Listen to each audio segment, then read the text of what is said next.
بسم اللہ الرحمن الرحیم۔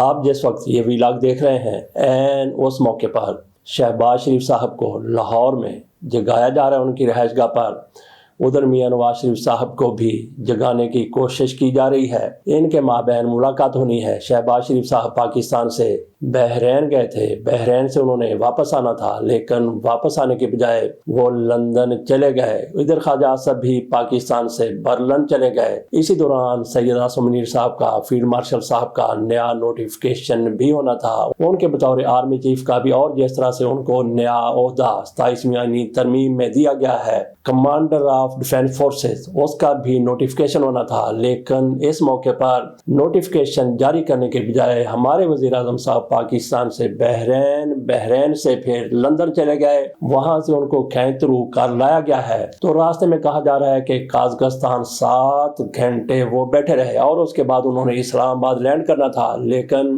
اسلام آباد لینڈ کرنے کی بجائے وہ لاہور چلے آئے اور پھر رات کو آتے ہی سو گئے۔ یہاں پہ کتنی زیادہ ہلچل مچی ہوئی ہے، یہاں پہ کتنی زیادہ ہائپ کریٹ ہو چکی ہے کہ فیلڈ مارشل صاحب کا نوٹیفکیشن نہیں ہو رہا۔ یہاں پہ موجود مسلم لیگ نون کی لیڈرشپ کی طرف سے کہا جا رہا ہے، بار بار پہلے تو یہ کہا گیا کہ نوٹیفکیشن کی ضرورت نہیں ہے، اس کے بعد کہا گیا کہ نوٹیفکیشن کی ضرورت ہے، لیکن نوٹیفکیشن اس کے باوجود بھی جاری نہیں کیا گیا۔ خواجہ آصف کوئی بات کرتے ہیں، رانا سنالوں کی اور بات کرتے ہیں، باقی لیڈر بھی اپنی اپنی مرضی کی اس پر بات کرتے چلے جا رہے۔ خواجہ آصف کی طرف سے کہا گیا کہ نوٹیفکیشن ضروری ہے اور وہ ہو جائے گا، کسی کو پریشان ہونے کی ضرورت نہیں ہے۔ اسی طرح سے اعظم وہ جو وزیر قانون ہے، ان کی طرف سے بھی کہا گیا کہ ہو سکتا ہے کہ نوٹیفکیشن تیار ہو گیا ہو۔ یہ ان کی طرف سے کہا گیا جو وزیر قانون ہے کہ ہو سکتا ہے کہ نوٹیفکیشن تیار ہو گیا ہو، حالانکہ ان کو پتا ہونا چاہیے، ان کو پتا ہوگا کہ نوٹیفکیشن تیار ہوا ہے یا نہیں ہوا۔ اگر تیار ہو گیا تو اس میں کیا ہے اور اس میں دیر ہی کتنی لگتی ہے۔ جان بوجھ کے اس معاملے کو لٹکایا گیا ہے۔ مسلم لیگ شروع ہی سے فوج کے ساتھ جس طرح سے کرتی چلی آئی ہے، پہلے ان کے بوٹ پالش کرتی ہے اور اس کے بعد پھر گریبان تک ان کے ہاتھ پہنچ جاتے ہیں۔ اب بھی لگتا ہے کہ ان کی طرف سے ایسی ہی کوئی حکمت عملی اختیار کی گئی ہے۔ جب آپ نے سید عاصم منیر کو فیلڈ مارشل بھی بنا دیا، ان کو کمانڈر آف ڈیفینس فورسز بھی تعینات کر دیا، ان کی مدت ملازمت میں توسیع بھی کر دی، تو پھر نوٹیفکیشن میں کیا ضرورت رہ گئی تھی کہ اس کو ڈیلے کرتے چلے جائیں تاکہ وہ دن بھی گزر گیا۔ 29 نومبر 2025 ان کی مدت ملازمت کا جو پہلی ان کی مدت ملازمت تھی وہ آخری دن تھا، لیکن 5 سال کی ان کی مدت ملازمت کر دی گئی تھی۔ لیکن جس طرح سے commander of defence forces in کو مقرر کیا گیا ہے، اس کے لیے نوٹیفکیشن نہیں ہے، اسی کی بار بار بات ہو رہی ہے۔ اب لگتا یہ ہے کہ جس طرح سے اعتماد شیٹرڈ ہو چکا ہے، یہی لفظ استعمال کیا جا سکتا ہے، شیٹرڈ ہو چکا ہے اعتماد، کانفیڈنس، تو اس کے بعد ان کا اکٹھے چلنا ممکن نظر نہیں آ رہا۔ اب رہیں گے فیلڈ مارشل صاحب یا پھر رہیں گے یہ نون لیگ والے، لیکن نون لیگ والے کیسے آئے، کہاں سے آئے؟ تو باقی پیپلز پارٹی بھی ان کے ساتھ ہے، لیکن پیپلز پارٹی کی حیثیت یہ ہے جس طرح سے ان کو انتخابات میں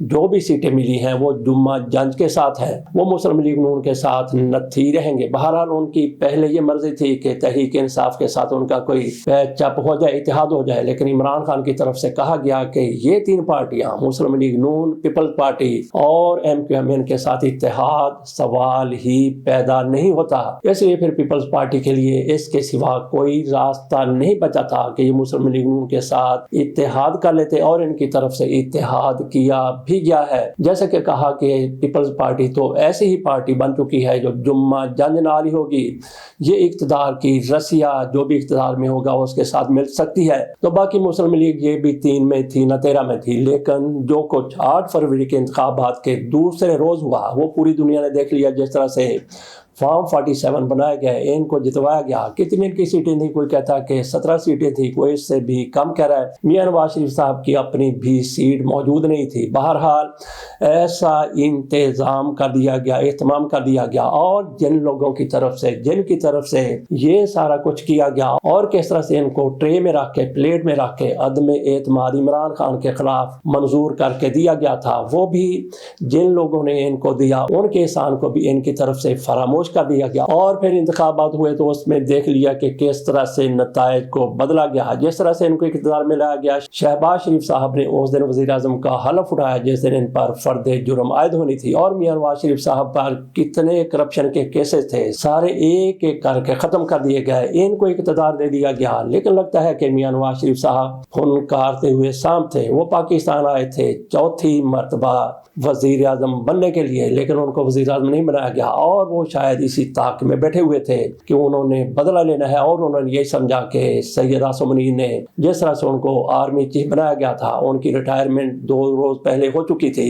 उनके लिए भी स्पेशल कानून साजी की गई थी, उनको फील्ड मार्शल बनाया गया था और इनको यकीन था कि मियां नवाज शरीफ ही पाकिस्तान के वज़ीर आज़म बनेंगे। लेकिन अगर नताइज पे जाएं तो ये तो कहीं दूर पड़े हुए थे। इसके बावजूद भी इनको इक़्तिदार में लाया गया, लेकिन इनको गुस्सा वही है कि हमारे लिए जो कुछ भी किया, मियां नवाज शरीफ को वज़ीर आज़म क्यों नहीं बनाया गया। और शायद मियां नवाज शरीफ साहब इसी ताक में बैठे हुए थे और उनको अब शायद मौका मिला बदला लेने का, लेकिन ऐसा होता हुआ नजर नहीं आता। हमने एक फिक्रा कहा कि मुस्लिम लीग नून रहेगी या फिर फील्ड मार्शल साहब रहेंगे। इस पर हमारा तजिया क्या है? इस पर हमारा तजिया यह है कि फील्ड मार्शल रहेंगे, क्योंकि वो मजबूत है और इनकी छुट्टी होने वाली है, क्योंकि इनकी तरफ से जो कुछ कर दिया गया नोटिफिकेशन के हवाले से जो दरार पैदा हो गई, बल्कि जैसा कि मैंने कहा कि एतमाद को शैटर्ड करके रख दिया गया है, एतमाद की धज्जियां बिखेर दी गई हैं, एतमाद को किरची किरची करके मुस्लिम लीग नून की तरफ से रख दिया गया है। मुझे नहीं लगता कि इन पर अब मजीद एतमाद किया जाएगा। इनका जाना ठहर गया, ये कंपनी चलती हुई बिल्कुल भी नजर नहीं आ रही। तो कब जाएंगे, इस हवाले से थोड़ा सा शायद इंतजार करना पड़े, लेकिन ये लोग चलते हुए नजर नहीं आ रहे। तो बाकी तहरीक इंसाफ ये तमाशा देख रही है। तो यहाँ पे मैं आपके सामने 2 चीजें रखता हूँ। तहरीक इंसाफ के सामने 2 ऑप्शन आते हैं, मुस्लिम लीग नून या फिर फील्ड मार्शल। तो नाजरीन आप बताइए कि तहरीक इंसाफ इमरान खान किस तरफ जाएंगे। हमायत की मैं बात नहीं करता है कि वो किसकी हमायत करेंगे, लेकिन वो क्या चाहेंगे कि फील्ड मार्शल साहब कंटिन्यू करें या फिर मुस्लिम लीग नून कंटिन्यू करें। ये आपके सामने सवाल है कि तहरीक इंसाफ वाले क्या करेंगे। बहरहाल हमारी ये राय, पुख्ता राय है कि मुस्लिम लीग नून का जाना ठहर गया। वो जाते हैं तो क्या सेटअप आता है ये अभी देखना है। किसी और पार्टी को आगे लाया जाता है या फिर मुकम्मल कंट्रोल हासिल कर लिया जाता है। यहाँ तक इस बात का ताल्लुक है कि अगर मुकम्मल कंट्रोल हासिल कर लिया जाता है तो क्या उस कंट्रोल को पजीराई मिल जाएगी? बिल्कुल, ये पाकिस्तान है। यहाँ पे सियासतदान क्या, जर्नलिस्ट क्या, बाकी भी कई तबके पीछे पीछे चलते नजर आएंगे। जमहूरियत रहती है या नहीं रहती, इनकी भला से, इनको अपने मुफादात से गरज है।